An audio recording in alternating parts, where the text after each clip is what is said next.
बच्चों, हम जो है आपके लिए शुरू करने जा रहे हैं कक्षा 9 का अध्याय 2 बहुपद का भाग 1। ठीक है, तो आप लोग अपना रफ कलम, आपके पास जो आपका फेयर वाला किताब हो, बुक हो, कॉपी हो, उसको आपने सामने रख लेंगे और अच्छे से नोट्स यानी अच्छे से लिखना शुरू करेंगे। ठीक है, फेयर बनाना शुरू करेंगे। तो ठीक है, हम शुरू करते हैं। तो बहुपद, ठीक है, तो बहुपद को हमें पढ़ना है, तो हम पढ़ते हैं। आपने कक्षा 8 में पढ़ा होगा बीजीय व्यंजक, अगर आपको याद हो तो बीजीय व्यंजक के बारे में पढ़ा होगा। इस बहुपद को पढ़ने से पहले आपको बीजीय व्यंजक की समझ होना बहुत ज़रूरी है। एक बार मैं आपको रिवाइज करा देता हूँ, दोहरवा देता हूँ। ठीक है, बीजीय व्यंजक, बीजीय व्यंजक। अब बीजीय व्यंजक होता क्या है, ध्यान देखिए। ये होता कुछ नहीं, ये सिर्फ और सिर्फ जैसे एक्स ये हमारा बीजीय व्यंजक है, वाई ये हमारा बीजीय व्यंजक है, जेड ये हमारा बीजीय व्यंजक, ए बी सी, इस तरीके से ये बीजीय व्यंजक, ये भी ये भी ये भी ये भी। अब देखिए, अब ध्यान से देखेंगे, आप इसको भी बीजीय व्यंजक बोल सकते हैं। एक्स धन वाई को आप एक्स ऋण वाई को भी बीजीय व्यंजक बोल सकते हैं। आप एक्स की घाते 2 को भी बीजीय व्यंजक बोल सकते हैं। आप x की घाते 5 को भी बीजीय व्यंजक बोल सकते हैं। x की घाते 7 धन y की घाते 7 को भी बीजीय व्यंजक बोल सकते हैं। आप x धन y धन z को भी बीजीय व्यंजक बोल सकते हैं। आप x की घाते 5 प्लस x की घाते 3 प्लस x की घाते 2 प्लस 5, इसको भी आप बीजीय व्यंजक बोल सकते हैं। तो आपका ये एक बीजीय व्यंजक हुआ, ये हुआ, ये भी बीजीय व्यंजक, ए बीजीय व्यंजक, ये आपका बीजीय व्यंजक हुआ, ये आपका बीजीय व्यंजक, ये आपका बीजीय व्यंजक। ये आपको बात अच्छे से पता होगी। ठीक है, सॉरी, ये आपका पूरा एक ही बीजीय व्यंजक है। ये हमने यहाँ पे 2 पार्ट कर दिया है, तो आप इसको एक ही समझिए। ठीक है, ये आपका बीजीय व्यंजक है। आपको समझ आ गया होगा कि बीजीय व्यंजक होता क्या है। बीजीय व्यंजक सिर्फ और सिर्फ जैसे जो अक्षर होते हैं हमारे अंग्रेजी के, ठीक है, ए बी सी डी के, उन्हीं को ही हम बीजीय व्यंजक कहते हैं। इंग्लिश में इसको हम अलजेब्रिक एक्सप्रेशन, समझ रहे हैं ना, अलजेब्रिक एक्सप्रेशन भी कहते हैं। ओके, तो ये आपको बीजीय व्यंजक की समझ अच्छे से हो गई होगी। ठीक है, अब हम अब देखिए, हाँ, अब यहाँ पे जरूर नहीं कि यहाँ पे 5, आप एक्स की घात 1/2 धन y की घाते 3/4, ये भी आपका बीजीय व्यंजक ही होगा। क्लियर है, इस तरीके से धन 5 ये आपका बीजीय व्यंजक है। क्लियर हुआ, तो बीजीय व्यंजक आपको क्लियर हो गया। ओके, अब हम बात करते हैं बहुपद की। आप इसको मिटा दें हम, ठीक। ओके, तो अब आप लोग जो है लिखिएगा बहुपद। इसकी अंग्रेजी भी आप जान सकते हैं, इसकी अंग्रेजी होती है पॉलिनोमियल। ये आपको आना चाहिए। ठीक है, पॉलिनोमियल मतलब होता है बहुपद हिंदी में। ठीक है, तो बहुपद हम कैसे पहचानेंगे कि कोई, देखो, आप लोग पहले इसकी परिभाषा लिखिए, आपको बहुत ही अच्छे से, बहुत ही शानदार तरीके से समझ आ जाएगा। तो लिखिए, ऐसा बीजीय व्यंजक, ऐसा बीजीय व्यंजक जिसमें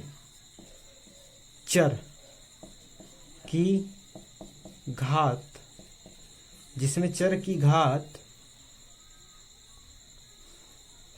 पूर्ण संख्या हो। क्या हो? पूर्ण संख्या हो।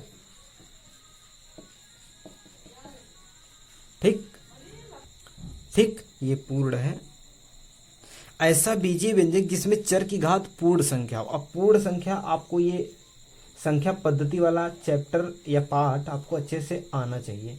संख्या पद्धति में जो पूर्ण संख्या आपकी होती है, इसको आप जान सकते हैं। पूर्ण संख्या 0 1 2 3 4 5, इस तरीके से आप गिनते चले जाएंगे, ये सभी आपकी पूर्ण संख्या होती हैं।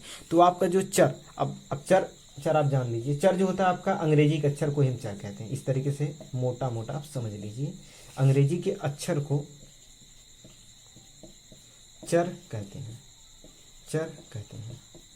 ठीक है, और अचर जो होता है, गिनती को हम अचर कहते हैं। ये आप समझ लीजिए, गिनती को अचर ये आपकी थोड़ी मोड़ी मतलब समझ इतनी रहनी चाहिए, ठीक है। बाकी मतलब सही सही परिभाषा ये नहीं है, लेकिन आप समझ सकते हैं चर किसको कहते हैं, ठीक है, इतना समझने के लिए, ठीक है। सही परिभाषा आपको आगे समझ आ जाएगा, ठीक है। अचर, गिनती को अचर कहते हैं, ये बात आप अच्छे से नोट करिए, अचर कहते हैं, ठीक। तो चर क्या कहते, चर क्या होता है, अचर कहते हैं, आपको समझ आएगा, ठीक है। अब क्या कह रहा है, ओके। तो हमने आपको लिखा है बहुपद ऐसा बीजीय व्यंजक जिसमें चर की घात पूर्ण संख्या, यानी जो चर है यानी जो अक्षर होंगे उसकी घात जो है ये तो 0 हो, 1 हो, 2 हो, मतलब पूर्ण संख्या होनी चाहिए। अगर पूर्ण संख्या नहीं तो वो बहुपद नहीं होगा, लेकिन बीजीय व्यंजक होगा, ठीक है। तो आइए हम आपको कुछ उदाहरण से समझाने की कोशिश करते हैं, मिटा दें, ठीक। आप लोग वीडियो को रोक करके आप अच्छे से नोट कर सकते हैं, ठीक है, क्योंकि ये कहीं मतलब, ठीक। तो जैसे हम आपको लिख दें x की घाते 3 प्लस x की घाते 4 और धन 5। अब हम पूछे कि यह बहुपद है कि नहीं है, तो आप कहेंगे कि यह एक बहुपद है, क्योंकि पहले आप देखेंगे चर, चर क्या है, इसमें x है। अब x हमने कहा था चर की घात पूर्ण संख्या होनी चाहिए, तो इसमें चर की घात कितनी है, 3 है, जो कि पूर्ण संख्या है। यहाँ पे चर की घात 4 है, यह भी पूर्ण संख्या, यानी चर की घात पूर्ण संख्या है, बस इसका मतलब यह बहुपद है। बस आपको यही देख के बताना है, यह बहुपद है, यह बहुपद है, ये बात आपको समझ आ गई होगी, ठीक है। अब हम बात करते हैं अगले मतलब उदाहरण की, x की घाते 5 धन y की घाते 3 धन 5 धन 6 आप कर दीजिए, ओके। तो अब हम पूछे आपको यह बहुपद है कि नहीं है, तो आप बोलेंगे कि सबसे पहले चर देखेंगे, चर x है और y भी है, 2 चर है इसमें, लेकिन x की घात कितनी है, 5, पूर्ण संख्या कि नहीं है, पूर्ण संख्या है, मतलब इस चर की घात भी पूर्ण संख्या है और इस चर की घात भी पूर्ण संख्या है, देख लीजिए, ठीक। तो पूर्ण संख्या मतलब यह एक बहुपद है, यह भी बहुपद है, ठीक है। आपको समझ आ गया होगा बहुपद है कि नहीं है, ओके। अब मान लीजिए आपके सामने याद है x की घाते -4 धन y की घाते 8 धन 7। अब हम पूछे कि यह बहुपद है कि नहीं, तो सबसे पहले आप चर देखें, देखिए हमने क्या कहा था, चर की घात पूर्ण संख्या होनी चाहिए, भले चाहे जितने चर हो चाहे जैसे हो, एक भी घात अगर पूर्ण संख्या नहीं हुई तो वह बहुपद नहीं होगा, मतलब घात पूर्ण संख्या होनी ही चाहिए, ये कंडीशन, ये जो हमारा शर्त है, ये महत्वपूर्ण शर्त है, ये शर्त मानना ही पड़ेगा, तभी बहुपद होगा, ठीक है। तो यहाँ पे देखेंगे आप, तो इस जो है चर की घात -4 है, जो कि पूर्ण संख्या नहीं है, इसका मतलब यह बहुपद नहीं है, भले इसकी घात पूर्ण संख्या, उससे नहीं मतलब है। एक का भी अगर कोई भी एक चर ऐसा हो जिसकी, देखिए किसी भी बीजीय व्यंजक में एक भी चर अगर ऐसा मिल गया जिसका घात पूर्ण संख्या नहीं है, तो वो बहुपद नहीं होगा, यह बहुपद नहीं है, ठीक है।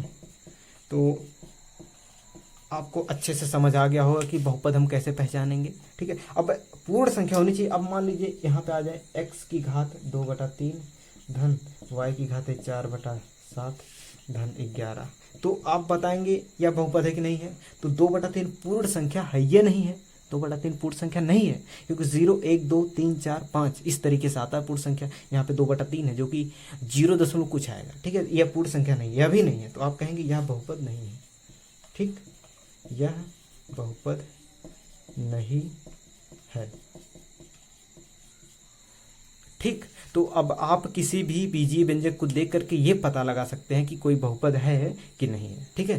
तो अब हम जो है आपको कुछ होमवर्क दे देंगे, आपको उसके जो है उसके सामने लिखना है या बहुपद है कि नहीं है, ठीक है। तो होमवर्क आपका है, होमवर्क के तरीके से आप इसको ले सकते हैं, होमवर्क,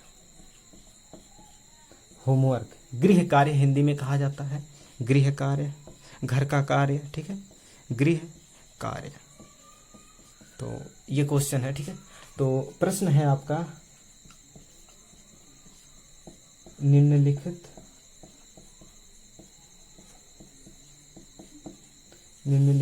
बीजीय व्यंजक, निम्नलिखित बीजीय व्यंजक में कौन कौन से बहुपद हैं, कौन कौन बहुपद हैं, बहुपद हैं, सही का निशान लगाइए, सही का निशान लगाइए। सही का निशान लगे, ठीक है। जो जो बीजीय मतलब जो बीजीय व्यंजक बहुपद होंगे उनमें आपको सही का निशान लगाना है।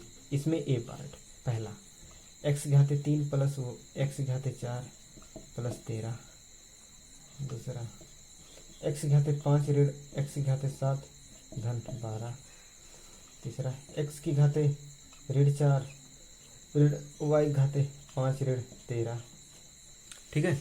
ये आपका दूसरा प्रश्न, तीसरा प्रश्न हो गया। इसके बाद चौथा प्रश्न आपके सामने है y घाते 11 ऋण x घाते 12 धन 21।